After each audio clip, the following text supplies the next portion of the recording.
Hello, good morning students. I hope you all are fit and fine. हम लोगों का चल रहा था पाइनस, जो कि एक कॉनिफर है। जिम्नोस्पर्म का एक कॉनिफर प्लांट है जिसको हमने पाइनस कहा था। पाइनस का हम लोगों ने sporophytic plant body, root, stem और लीफ पढ़ा। फिर हमने देखा कि पाइनस एक मोनोशियस प्लांट है जिसमें मेल और फीमेल कॉर्न एक ही पर प्रेजेंट थे और उसमें हमने मेल और फीमेल कॉर्न भी देखे। इसमें दोनों कॉर्न प्रेजेंट होते हैं, साइकस के जैसे एक कॉर्न नहीं होता। साइकस में क्या होता है कि केवल और केवल मेल कॉर्न होता है, फीमेल कॉर्न क्या होता है, एब्सेंट होता है। जबकि पाइनस में आपको मेल और फीमेल कॉर्न दोनों मिलेंगे। ठीक, फिर उसके बाद हमने दोनों कॉर्न की स्ट्रक्चर्स देखी और उसके बाद हमने गैमेटोफिटिक स्टेज चल रहे थे हमारे, और गैमेटोफिटिक स्टेज में हमने मेल गैमेट्स का स्टडी पढ़ा। मैं एक बार आपके रिवीजन के लिए दोबारा मेल गैमेट जो है उसको बता रही हूँ कि जब भी मेल गैमेट जो है का फॉर्मेशन होता है तो क्या होता है, प्री पॉलिनेशन डेवलपमेंट और पोस्ट पॉलिनेशन डेवलपमेंट होता है। प्री पॉलिनेशन डेवलपमेंट में क्या होता है, आपको पता है कि जो हमारा पाइनस का माइक्रोस्पोर होगा वो कैसा होता है, विंग स्ट्रक्चर में होता है। ये इसमें एक्साइन होती है और ये एंटाइन होती है। ओके, उसके बाद ये इसका न्यूक्लियस होता है। फर्स्टली ये न्यूक्लियस डिवाइड होकर प्री पॉलिनेशन डेवलपमेंट की मैं बात कर रही हूँ कि प्री पॉलिनेशन डेवलपमेंट में ये न्यूक्लियस डिवाइड होकर दो सेल बनाता है। एक बनाता है प्रोथीडियल फर्स्ट सेल और एक बनाता है आपका एपिकल सेल। फिर उसके बाद इसमें आगे डिवीजन नहीं होता, एपिकल सेल में डिवीजन होता है और दो सेल बनती हैं। और दो सेल कौन सी बनती हैं, ये बनती है प्रोथीडियल सेकंड सेल और ये बनती है आपकी एंथ्रीडियल सेल। ठीक है, उसके बाद इसमें आगे फिर डिवीजन नहीं होता और आपकी एंथ्रीडियल सेल में डिवीजन होगा और दो सेल बनेगी, एक बनेगी जनरेटिव सेल और एक बनेगी ट्यूब सेल।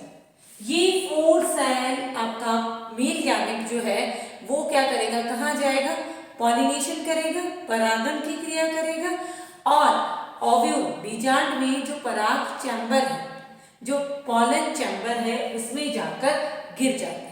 जैसे ही वहां गिरेगा, गिरने के बाद जो हमारी ट्यूब सेल है ये क्या करेगी, ट्यूब का फॉर्मेशन कर देगी और हमारी जनरेटिव सेल डिवाइड होकर दो सेल बनाती है। एक बनाती है आपकी स्टॉक सेल और एक बनाएगी बॉडी सेल। ये तीनों सेल अब आगे डिवीजन ये भी नहीं करेगी, बॉडी सेल डिवाइड होगी और डिवाइड होकर क्या बना देगी, टू मेल गैमेट। ये हो गया आपका पोस्ट पॉलिनेशन डेवलपमेंट। आपके मेल गैमेट जो है उनका फॉर्मेशन हो चुका है। ठीक है, इस तरह से जो है आपको मेल गैमेट का फॉर्मेशन दिखेगा। उसके बाद हम लोग बात करें, नेक्स्ट हमारा आगे का है वो हम बात करेंगे, वो करेंगे फीमेल गैमेट फाइट, कि फीमेल गैमेट का फॉर्मेशन कैसे होता है।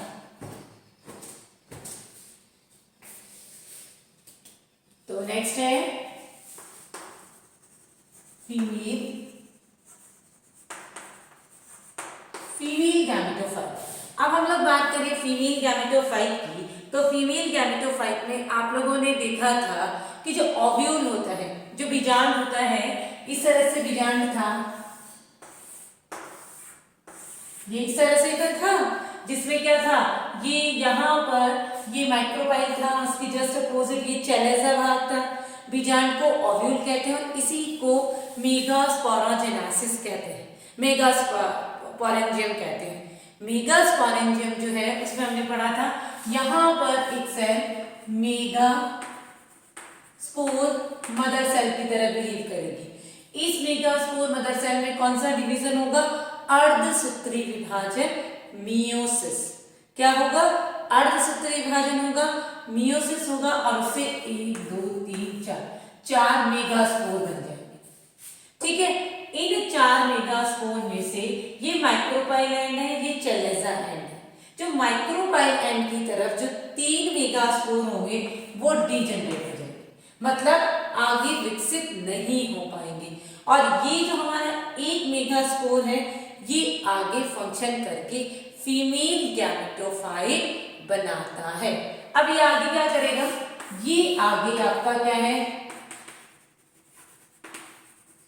Functional megaspore. इस फंक्शनल मेगास्पोर में फ्री न्यूक्लियर डिवीजन होगा। फ्री न्यूक्लियर डिवीजन होगा तो बहुत सारे न्यूक्लियस बन जाएंगे इस तरह से। देखो फ्री न्यूक्लियर डिवीजन में क्या होता है, आपको पता है कि जब कोशिका जो है वो जब विभाजन करती है, डिवीजन करती है, तो पहले 1 से 2 बनाती है, फिर कोशिका द्रव का विभाजन होता है। लेकिन अगर कोशिका द्रव का विभाजन ना, देखो केंद्रक का विभाजन होता है, इसको हम कहते हैं केंद्रक विभाजन या कैरियोकाइनेसिस। और कोशिका द्रव का जो विभाजन होता है उसको हम कहते हैं कोशिका द्रव विभाजन या साइटोकाइनेसिस। क्लियर? तो ये कैरियोकाइनेसिस और साइटोकाइनेसिस की जो चीज है, तो यहाँ पर केवल कैरियोकाइनेसिस होता है। जब केवल कैरियोकाइनेसिस होता है तो बहुत सारे केंद्रक बन जाते हैं। ठीक है, ये बहुत सारे केंद्रक बन गए। अब इसके बाद क्या होगा, इसके बाद आपका बीच में एक सेंटर वैक्यूल बनेगी, बीच में एक रिक्तिका का निर्माण होगी और इस रिक्तिका के निर्माण से सारे के सारे जो न्यूक्लियस हैं वो परिधीय भाग में पेरिफेरल रीजन में चले जाते हैं। साइकस में भी ऐसा ही होता है, अलग अलग नहीं होता, दोनों में ही सेम होता है कि किस तरह से आपकी ये जो है सेंटर वैक्यूल बनी और सेंटर वैक्यूल बनने से ये जो आपकी न्यूक्लियस है वो परिधीय पेरिफेरल रीजन में चले। इसके बाद जो न्यूक्लियस पेरिफेरल रीजन के पास पहुंचे हैं उन पे वॉल फॉर्मेशन हो जाएगा। ठीक है, उन पे क्या बन जाएगी, भित्ति का निर्माण हो जाएगा इस तरह से। ये सेंटर वैक्यूल बीच में रहेगी और कुछ न्यूक्लियस और बीच में ऐसे रहेंगे। कुछ समय बाद जितने भी न्यूक्लियस थे, जितने भी केंद्रक थे, उन सभी पर क्या हो जाएगी, वॉल का फॉर्मेशन हो जाएगा इस तरह से। इस तरह से सभी पर आपको वॉल फॉर्मेशन दिख जाएगा। ये आपका फीमेल गैमेटोफाइट, ये क्या बन गया, पाइनस का फीमेल गैमेटोफाइट। साइकस का फीमेल गैमेटोफाइट भी इसी तरह से होता है जैसे आप लोगों ने पाइनस का देखा है। ठीक है, क्लियर? इसके बाद नेक्स्ट हम लोग पढ़ते हैं इसमें डेवलपमेंट ऑफ आर्कीगोनिया। ठीक है, इसके बाद अब क्या होगा, हम लोग फीमेल गैमेटोफाइट में आर्कीगोनिया का फॉर्मेशन पढ़ेंगे कि आर्कीगोनिया जो है वो कैसे बनती है।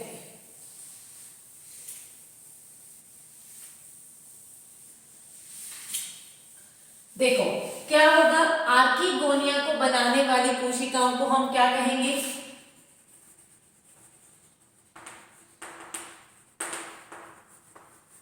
आर्कीगोनियल इनिशियल सेल। ठीक है, आर्कीगोनियल इनिशियल सेल में आपका पेरिक्लिनल डिवीजन होगा और पेरिक्लिनल परिणत विभाजन होगा और परिणत विभाजन से आपकी प्राइमरी नेक सेल, ठीक है, और एक सेंट्रल सेल बनेगी। प्राइमरी नेक सेल और सेंट्रल सेल बनेगी। प्राइमरी नेक सेल में आगे और डिवीजन होगा और डिवीजन से नेक सेल बन जाएगी और सेंट्रल सेल में ट्रांसफर डिवीजन होगा और ट्रांसफर डिवीजन से वेंटर कैनाल सेल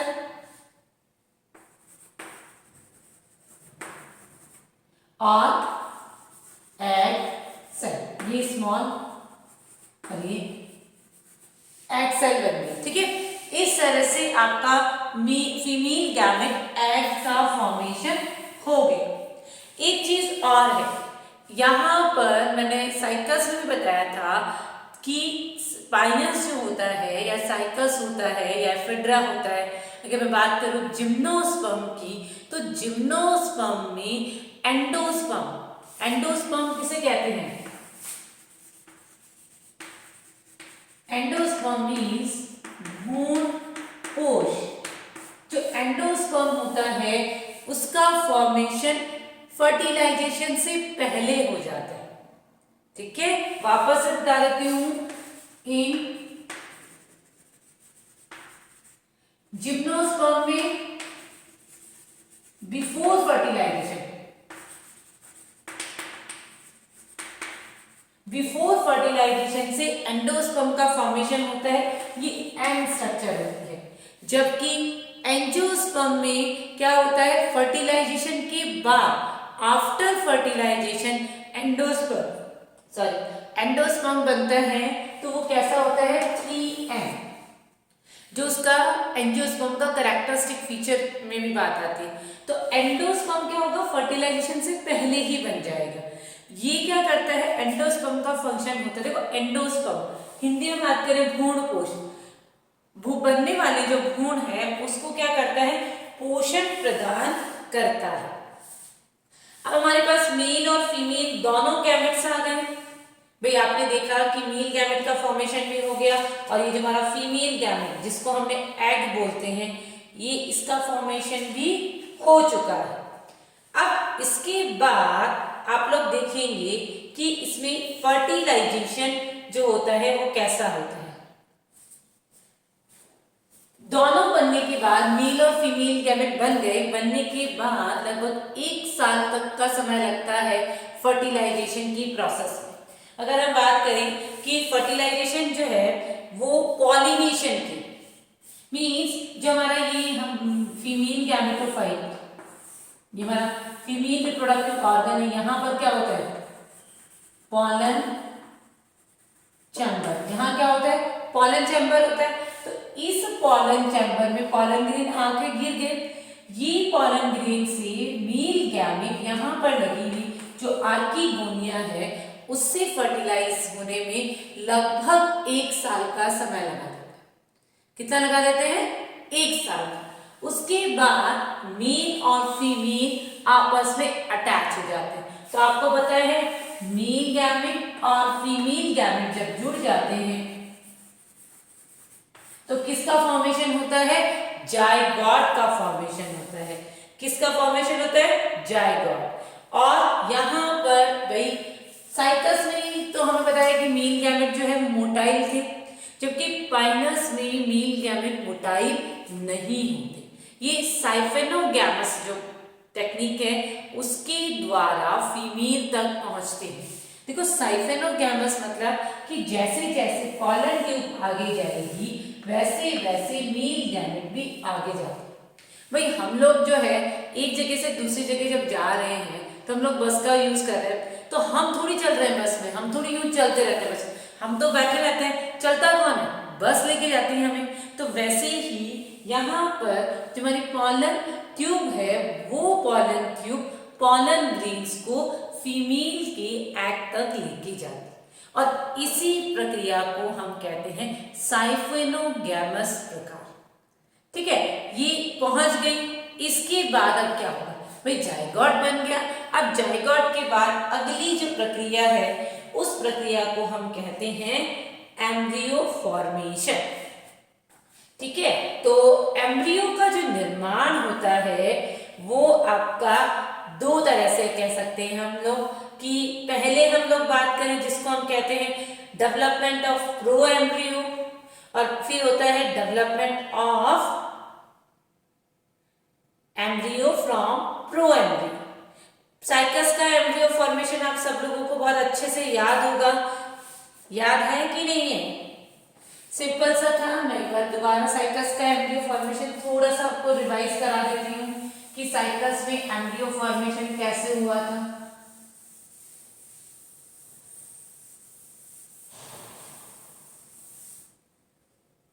साइकस में क्या था, ये हमारा जायगोट था, इसमें फ्री बड़ा हुआ साइज में, फ्री न्यूक्लियर डिवीजन हुए थे, फिर इसमें सेंटर ब्रैकियोल का फॉर्मेशन हुआ और न्यूक्लियस पेरिफेरल रीजन की तरफ चले गए थे, फिर ये इस तरह से एनलार्ज हुआ और इसमें ये सस्पेंसर बना, ये एम्ब्रियोनल पार्ट हुआ, इसमें कुछ और मॉडिफिकेशन हुए, ये राउंड स्ट्रक्चर, हार्ड स्ट्रक्चर और इस तरह से डाइकोटिलेडन स्ट्रक्चर करके एम्ब्रियो का फॉर्मेशन हो गया था। तो ये सिंपल सा एम्ब्रियो फॉर्मेशन जो था वो आपने साइकस में देखा। फाइनस में भी इतना टफ एम्ब्रियो फॉर्मेशन नहीं होता, थोड़ा सा आप लोगों को ध्यान देना होगा, थोड़ा सा जो है वो पाइनस से इसमें साइकस से इसमें थोड़ा सा एम्ब्रियो फॉर्मेशन जो है वो चेंज होता है। ठीक है, इसके लिए आप देखेंगे सबसे पहले हम बात करें, ये हमारा जाइगोट है। ये क्या है हमारा जाइगोट है।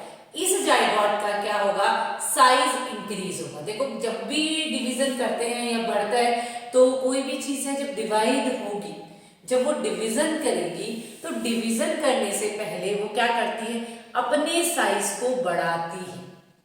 क्या करती है, अपने साइज को इंक्रीज करती है, बढ़ाती है। क्योंकि अगर वो अपने साइज को नहीं बढ़ाएगी तो वो आगे जो है नए सेल का फॉर्मेशन कैसे करेगी, इसलिए उसको अपना साइज बढ़ाना पड़ता है। ठीक है, तो ये जो जाइगोट है पहले अपने साइज को क्या करेगा, इंक्रीज करेगा। ठीक है, इंक्रीज करने के साथ में इसका जो न्यूक्लियस है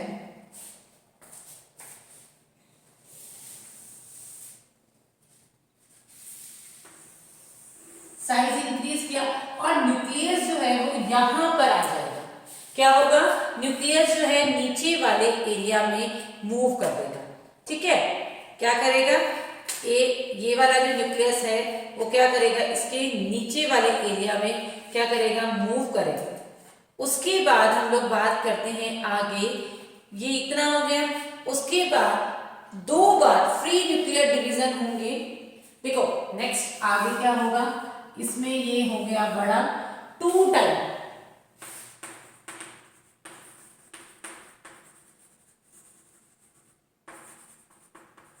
दो टाइप फ्री न्यूक्लियर होंगे, एक बार हुए तो 1 से 2 बने, फिर दोबारा हुए तो क्या हो गए 2 से 4। तो इस तरह से आपके 4 न्यूक्लियस बन गए। ठीक है, मैं 2 एक कलर से दिखा रही हूँ, फिर 2 एक कलर से दिखा रही हूँ।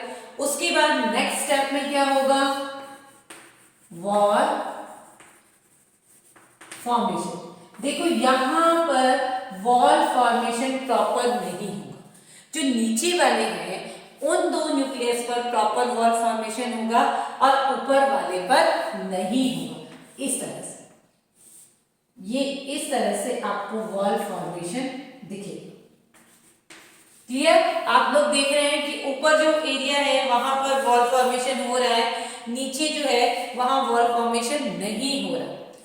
इसके बाद वर्टिकल डिवीजन होगा। नेक्स्ट आगे क्या होगा, इनमें VD वर्टिकल डिवीजन होगा। वर्टिकल डिवीजन होगा तो ये आपका वर्टिकल डिवीजन नीचे से होता है ना, तो 2 आगे 2 पीछे और यहां पर भी ये इस तरह से। तो आप लोगों ने देखा कि सबसे पहले देखो आराम से देखिए, क्योंकि फिर आप लोगों को कंफ्यूजन होगा। जाइगोट है, जाइगोट क्या करेगा, अपना साइज बढ़ाएगा, साइज बढ़ाने के साथ साथ इसका न्यूक्लियस नीचे की तरफ जाएगा, फिर इसमें 2 बार फ्री न्यूक्लियर डिवीजन होगा। ठीक है, 2 बार फ्री न्यूक्लियर डिवीजन हुआ तो 4 न्यूक्लियस बने। इनमें वॉल का फॉर्मेशन होगा जो प्रॉपर नहीं होगा, नीचे वाले 2 हैं इनमें प्रॉपर होगा, ऊपर वाले में नहीं होगा। फिर इनमें क्या होगा, नेक्स्ट वर्टिकल डिवीजन होगा और वर्टिकल डिवीजन से ये हमारे पास एक न्यूक्लिएटेड स्टेज आ गई। ये क्या है हमारी,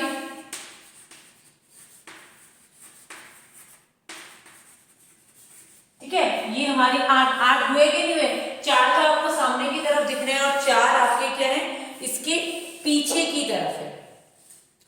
अब आप लोग देखेंगे कि इनमें लॉन्गिट्यूडनल डिवीजन होगा। कौन सा डिवीजन होगा, लॉन्गिट्यूडनल डिवीजन। तो जो हमारे 8 न्यूक्लियस हैं, इन 8 न्यूक्लियस में longitudinal division with cell wall formation. आगे क्या होगा, LD एंड वॉल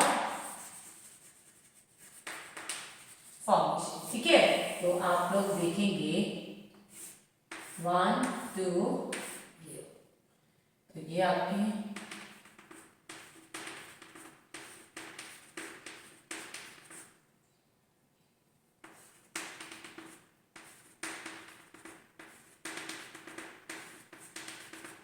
ठीक है, देखा आप लोगों ने कि किस तरह से आपको दो जो है बेसल सेल्स और upper cell, 8 cell structure upper and दो दिखी ना आपको, बेसल सेल्स दिखी और अपर सेल्स दिखी।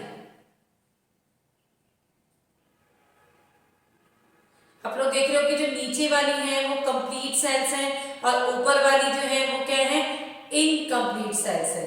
ठीक है, उसके बाद जो हमारी अपर जो सेल्स हैं उनमें क्या होगा, डिवीजन नहीं होगा और नीचे वाली सेल्स में डिवीजन होगा। वो चीज हम लोग देखेंगे। यहां तक आपको क्लियर समझ आ गया? सिंपल सा देखो, जाइगोट में का साइज बड़ा हुआ, बड़ा होने के बाद ये नीचे की तरफ आ गया। उसके बाद इसमें फ्री न्यूक्लियर डिवीजन हुए 2 बार, 4 न्यूक्लियस बने जिनमें वॉल फॉर्मेशन हुआ। वॉल फॉर्मेशन के बाद यहाँ पर जो है नीचे वाली कंप्लीट 2 सेल्स बनी, ऊपर वाली इनकम्प्लीट। फिर इनमें वर्टिकल डिवीजन हुआ तो आपकी 8 सेल स्टेज में। फिर यहाँ पर वापस से लॉन्गिट्यूडनल डिवीजन हुआ, 16 सेल्स, सॉरी 8 सेल के 2 टेयर्स आपको दिखे।